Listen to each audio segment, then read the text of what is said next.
I wasn't even angry when I found out I was left out of the will. I just blinked once, then poured another cup of coffee, with the same hands that once signed the transfer for $60,000 to save their house. No lawyer called, no heads up, no thank you, no goodbye.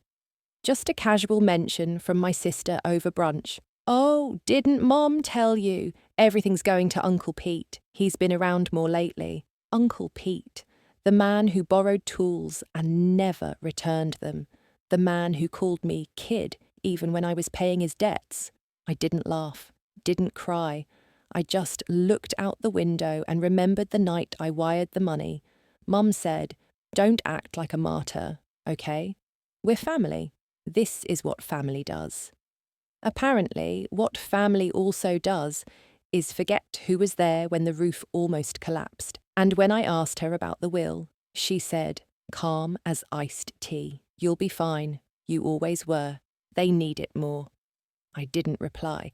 I just folded the napkin slowly, then asked for the check. I was the kid who always packed her own lunch, even when there was food in the fridge. Not because Mum told me to, but because I didn't want to ask. My brother Josh used to leave the milk out. Mum would scold me for it. She'd say, "You're older. Be responsible." I was 6. He was 4. When we had guests, they'd ask if we were twins. I'd smile, say nothing. Mum would say, "They're very close. She takes care of him." As if I was born already carrying someone else. Dad was quieter. Not cruel, just absent in spirit. He showed up to games, never clapped. He fixed things but never touched you unless something was broken. Birthdays were logistical, no candles, just a receipt taped to a box. No happy birthday, just try it on. Keep the tag if it doesn't fit. Sometimes, when I scraped my knees, I wouldn't cry.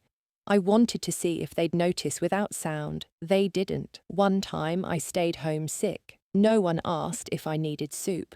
Mum handed me Tylenol and left the room with a phone tucked to her ear. That's how I learned to make silence look like strength, even when it was just a form of self-defense. They never said I was a mistake. But sometimes silence says more than shouting. When Josh failed a test, Mum blamed the teacher.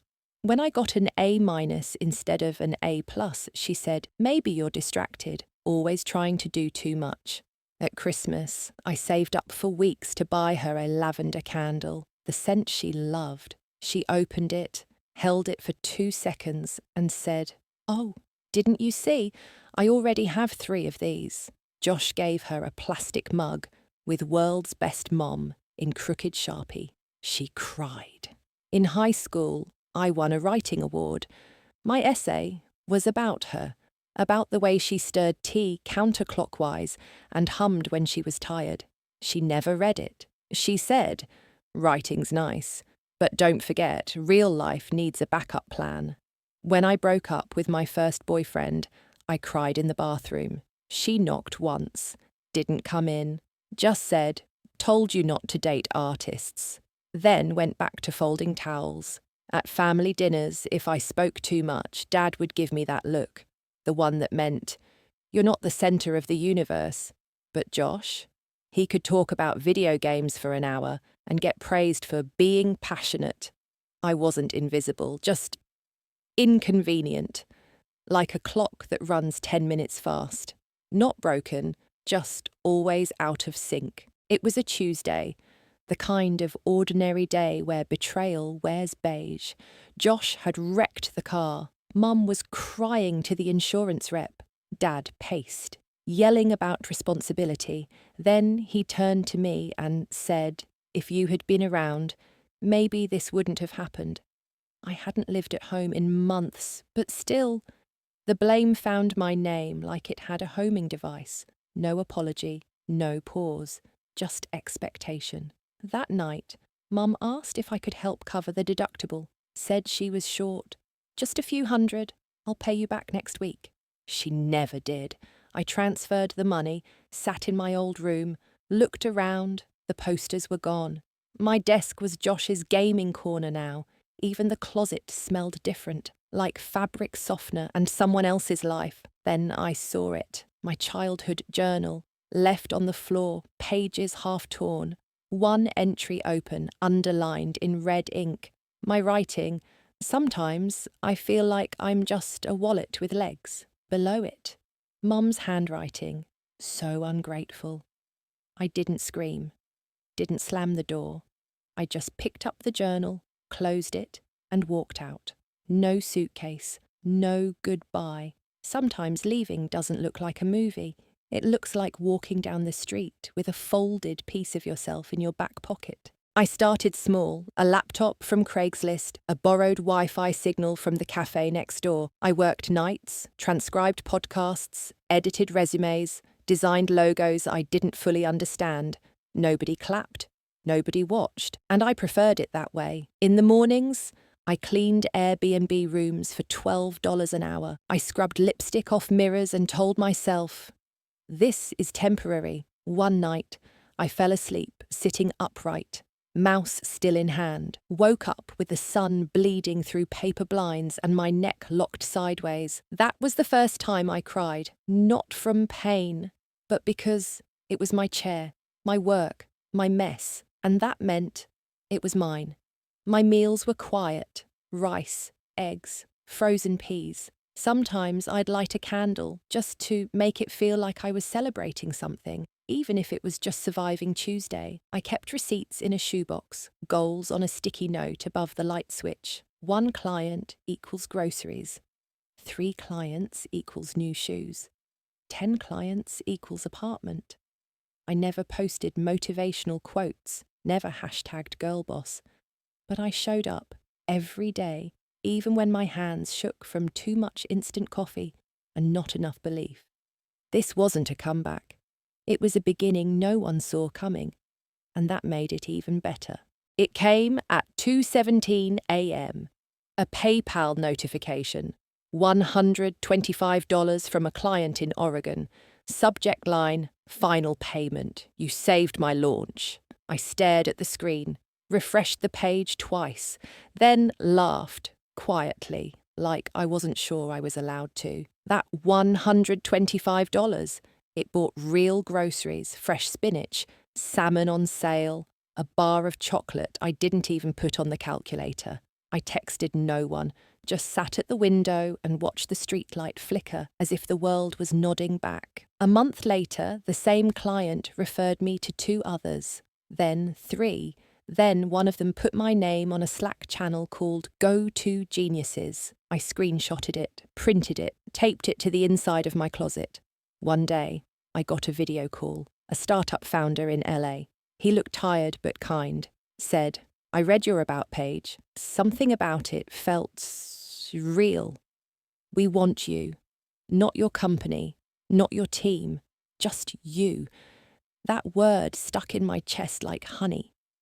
I remember the first time someone called me ma'am in a work meeting. I smiled, not because I felt old, but because I finally felt seen. That week, I bought myself a new chair, not the cheap foldable one, a real office chair with armrests and back support.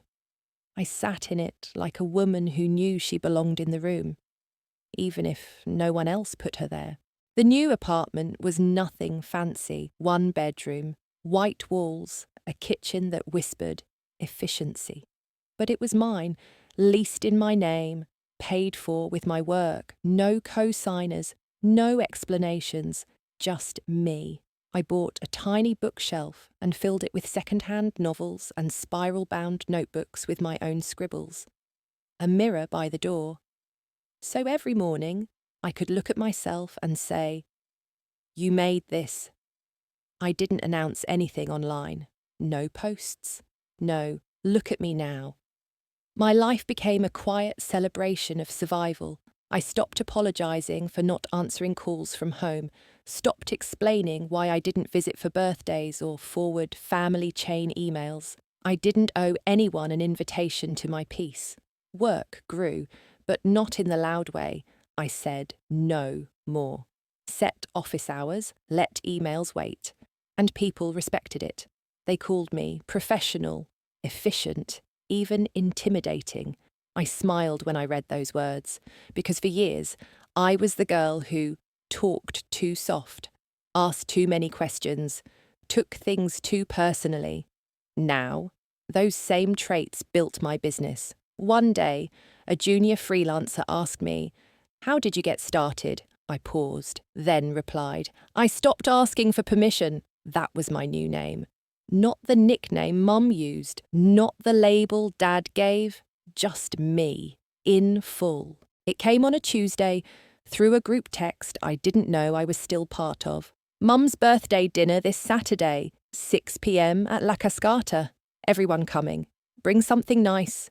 No name, no direct message, no mention of me.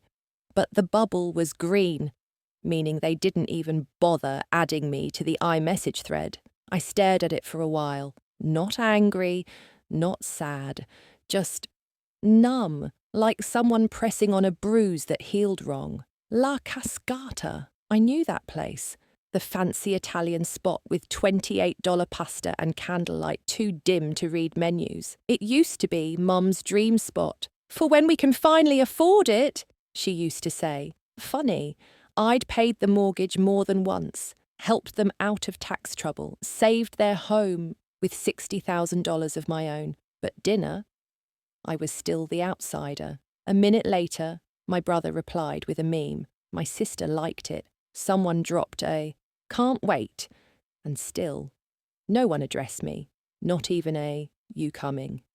And yet, they left the door slightly ajar, as if to say, if you want back in, you'll crawl. But I don't crawl anymore.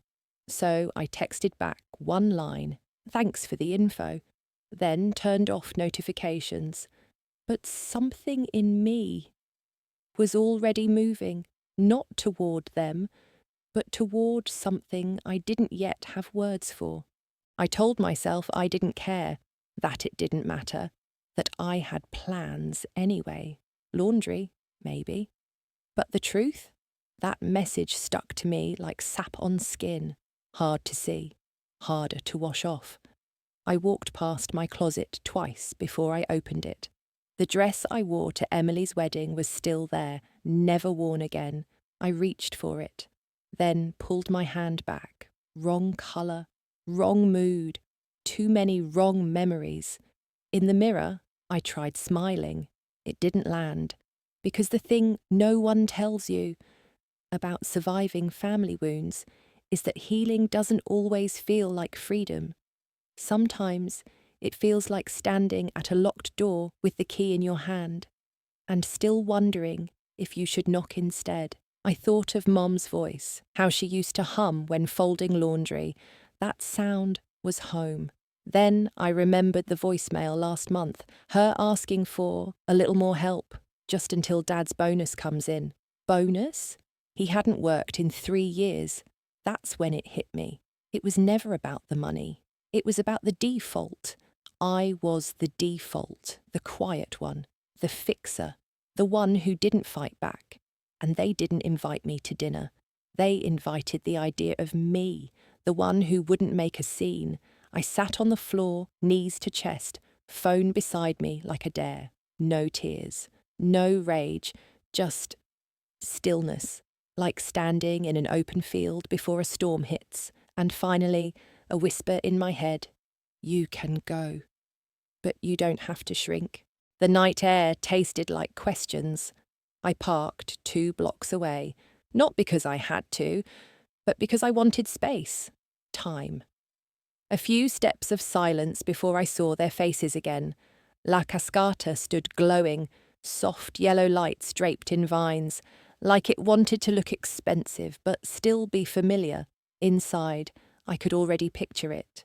Dad correcting the waiter's pronunciation, Emily posing for Instagram, Mom asking if I'd changed my hair like it was a crime. I wore navy, simple lines, no jewellery, except the ring I bought myself after landing my 3rd big client. The hostess greeted me with a smile. "Reservation name?" I smiled back. "My mother's birthday," I said. She nodded. "Follow me." We passed families, couples, and business dinners. Then I saw them.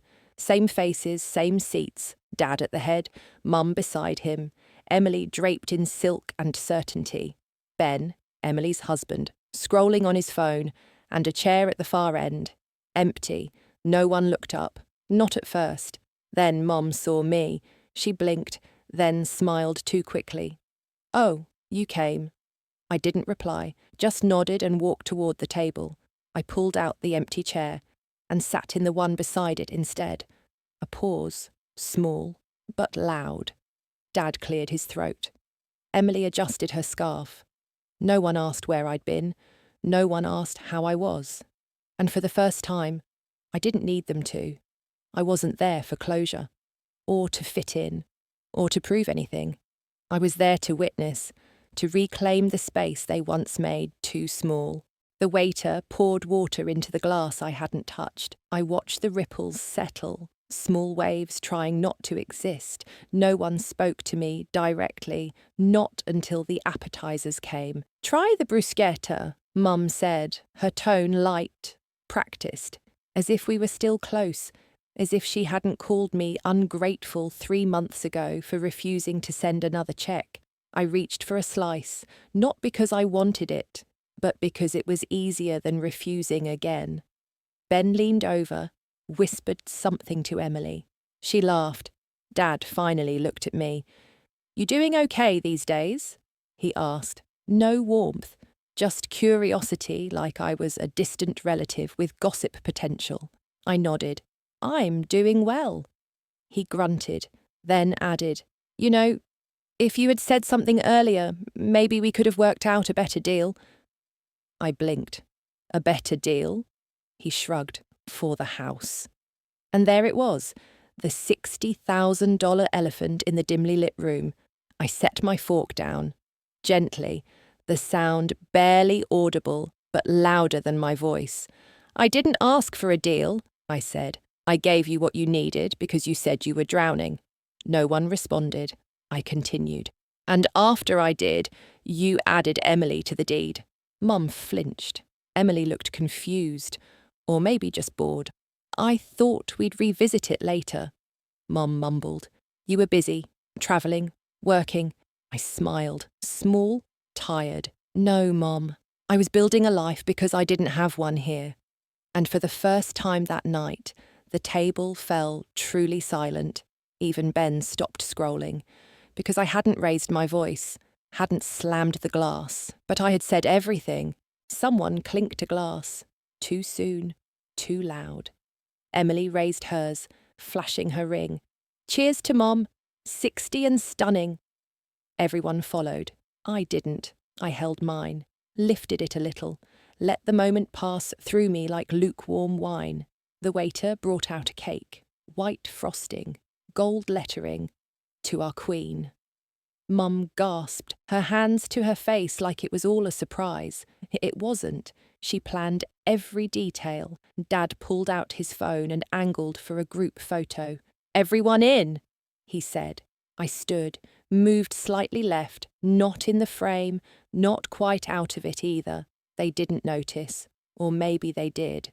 When they sang Happy Birthday, I watched Mom's eyes.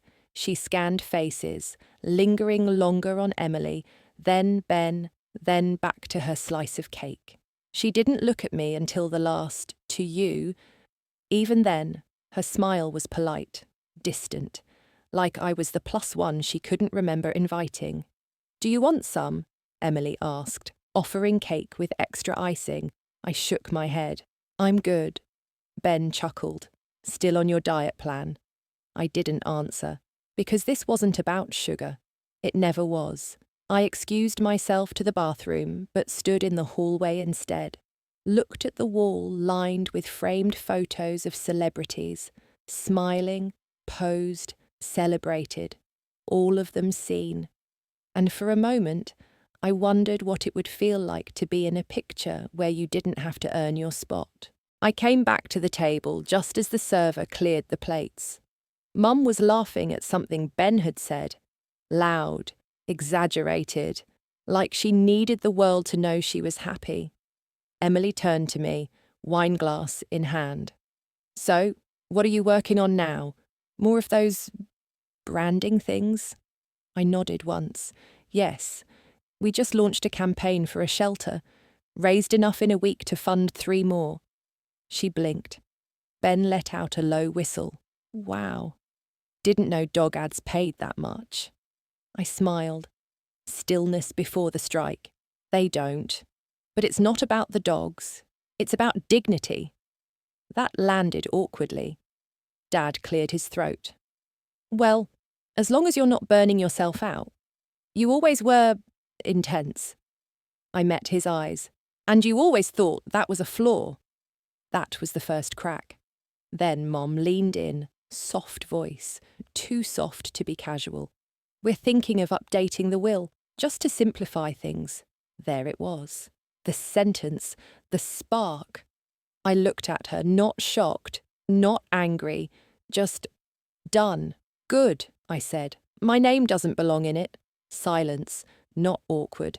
Final. Emily opened her mouth, closed it. Even Ben set his glass down without a word. I stood. Thanks for dinner, I said. I'll get my own ride. I didn't wait for them to argue or fake offer dessert. And as I walked past the hostess stand, I heard the couple behind me whisper, "She didn't even say goodbye." They were right. I didn't. The street outside smelled like summer asphalt and car exhaust. It was quiet. Too quiet for a Friday night downtown. Or maybe I was the quiet one. The noise just didn't stick anymore. I walked past the valet stand, past the couple taking selfies in front of the marquee lights, past everything that once made me feel small. My heels echoed behind me, steady. I didn't cry, didn't clench my jaw, didn't rehearse a speech in my head. I just breathed. For the first time that night, I noticed the way the evening air cooled my skin, how my coat moved when I turned, how light I felt without expectations tied to every step. The Uber app glowed on my screen. I cancelled it. I wanted to walk home, not because I had to, but because I could. Passing a shop window, I caught my own reflection, and for a moment, I almost didn't recognise her. Not because she looked different, but because she looked free. No one called after me, no one followed, and I didn't check. Because this wasn't the kind of moment you ruin with hope. This was the kind you seal with silence. The walk home took me past the old neighbourhood. I hadn't meant to, but my feet knew the turns better than I did. There it was, the house, faded white paint, a porch light that still flickered, just like it always did when I came home late from school. The curtains in the kitchen were different now, brighter, maybe, or just not Mom's. And yet, in the shadows of the living room, I imagined her silhouette tapping her ring on the glass of iced tea. That sound. Click, click. A rhythm that once meant, dinner's ready. Where have you been? Don't push me. I stepped closer to the gate, not to open it, just to stand there. And I remembered, one summer afternoon, I was 10, came home soaked from a thunderstorm, backpack drenched, shoes squeaking. I expected the usual scolding, but instead Mum handed me a towel, dry, warm from the dryer, and she said, without looking, "Some storms are worth walking through." That was it. Just one moment. But it stuck. Not because it was perfect, but because it was the only time I felt seen without needing to earn it. I stood at that gate longer than I needed to, not waiting for her, not wishing she'd come out, just remembering what it felt like to belong there for 5 whole minutes. Then I smiled, software real, and I walked on. When I got home, the hallway was still dark, just how I left it. I kicked off my shoes, hung up my coat, and let the silence settle. Then I walked to the shelf beside my desk. It was there. The envelope I'd been avoiding, not from them, from the lawyer. I opened it slowly, expecting to feel something. Anger, grief, rage. But it was just paper. Cold, impersonal, final. I folded it back and placed it beneath the photo of me as a child. sitting on the front steps of that same old house, knees scraped, grin wide, missing one tooth. Next to the photo was the checkbook, the one I used to wire the $60,000. I picked it up, paused, then slid it into a drawer, closed it, hard. On the way to bed, I passed the fridge. A single magnet held a note. Not from them, from me. It said, "Don't forget who you are when no one's looking." I didn't write it to remind myself of pain. I wrote it because it was true. Because even when no one chose me, I still showed up. Paid the debt. Saved the house. Took the walk. That was the difference. They had a will. I had willpower, and I would never let them rewrite mine again. That night, I couldn't sleep. Not because I was upset, but because the silence felt different. Not empty, not heavy, just unfamiliar.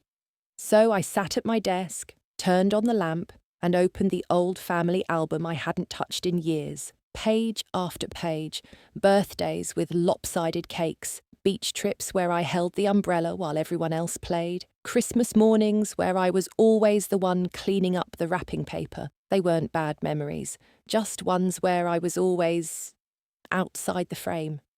Then I found the photo, the one from years ago, me on the front porch, barefoot, holding a drawing. I remember that day.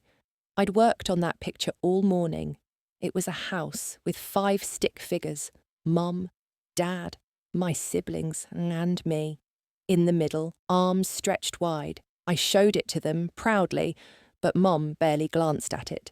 "Put it on the fridge," she said, already turning away.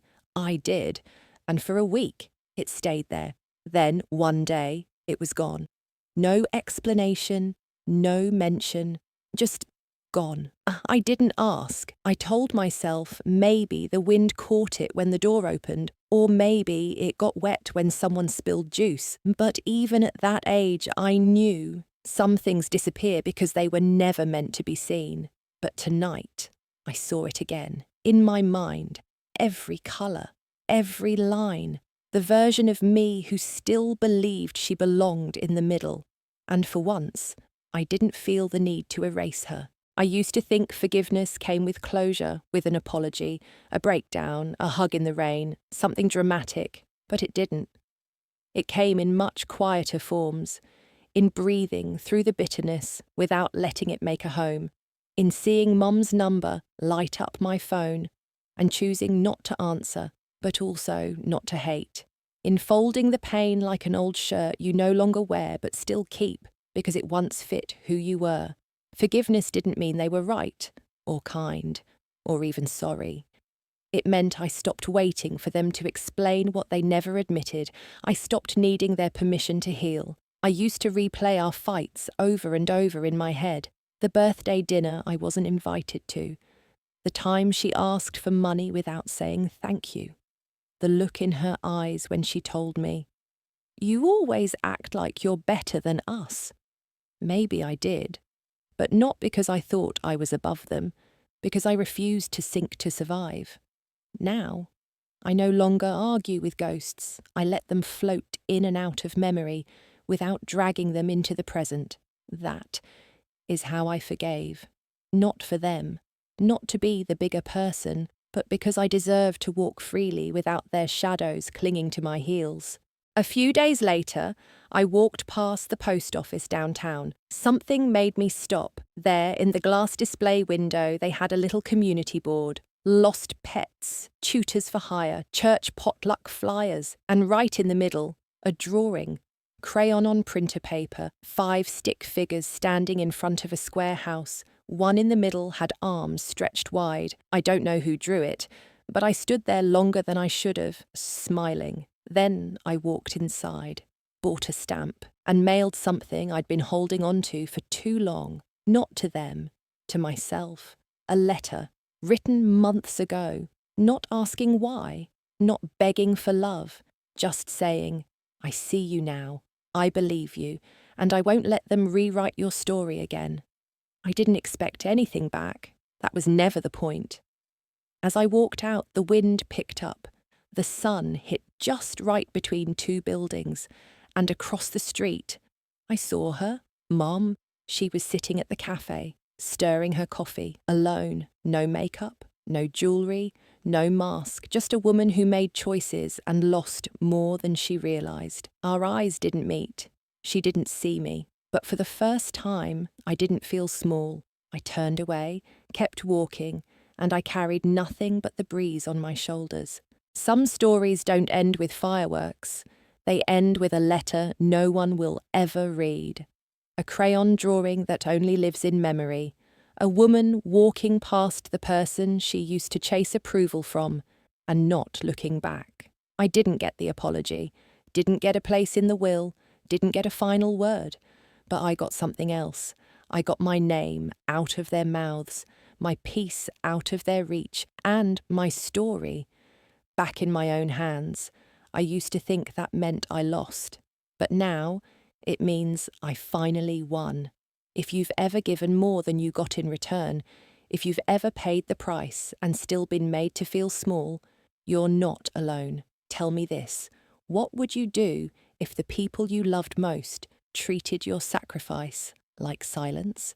Would you walk away, or would you still hope they'd hear you one day? Let me know in the comments below. Your voice might be the one someone else needs to hear.